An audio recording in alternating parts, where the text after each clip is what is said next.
क्या कोई बालक यमराज से प्रश्न पूछ सकता है? क्या कोई मृत्यु के देवता से अमर ज्ञान प्राप्त कर सकता है?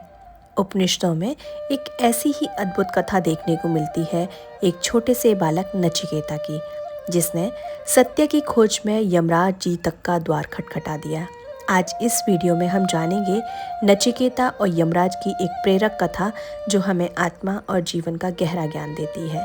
तो नमस्कार दोस्तों, प्राचीन समय में एक ऋषि थे वाजश्रवा, जिन्होंने एक यज्ञ किया और दान में अपनी सारी वस्तुएं देना आरंभ कर दिया।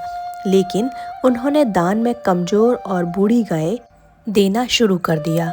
उनका पुत्र नचिकेता बहुत बुद्धिमान और सत्यप्रिय था। उसे लगा कि यह दान सही नहीं है। तब नचिकेता ने अपने पिता से पूछा, पिताजी, आप मुझे किसे दान करेंगे? पिता ने पहले उत्तर नहीं दिया, लेकिन नचिकेता बार बार यही प्रश्न पूछता रहा। क्रोध में आकर पिता ने कहा, मैं तुम्हें यमराज को दान देता हूँ। तब नचिकेता ने अपने पिता के वचन को सत्य मानकर यमलोक की यात्रा आरंभ कर दी। जब वह यमराज के घर पहुँचे, उस समय यमराज वहाँ नहीं थे। नचिकेता ने 3 दिन और 3 रात बिना भोजन किए यमराज के द्वार पर प्रतीक्षा की। जब यमराज लौटे तो उन्होंने देखा कि एक ब्राह्मण बालक 3 दिन से उनका इंतजार कर रहा है। यमराज ने कहा, तुमने 3 दिन प्रतीक्षा की है, इसलिए मैं तुम्हें 3 वरदान देता हूँ। जिसमें पहला वरदान नचिकेता ने कहा, मेरे पिता का क्रोध शांत हो जाए और वे मुझे प्रेम पूर्वक स्वीकार करें। तब यमराज ने कहा, तथास्तु। दूसरा वरदान नचिकेता ने पूछा, स्वर्ग प्राप्ति करने वाली अग्नि विद्या क्या है? यमराज ने उसे नचिकेता अग्नि विद्या सिखाई। अब नचिकेता ने सबसे गहरा प्रश्न पूछा, मनुष्य की मृत्यु के बाद क्या होता है? क्या आत्मा रहती है या नष्ट हो जाती है?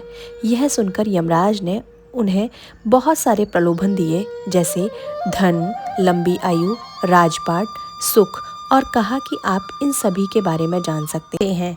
लेकिन नचिकेता ने कहा, ये सब तो नश्वर है, मुझे केवल सत्य ज्ञान चाहिए। तब यमराज ने नचिकेता को महान ज्ञान दिया। उन्होंने कहा, आत्मा कभी जन्म नहीं लेती और न ही कभी मरती है।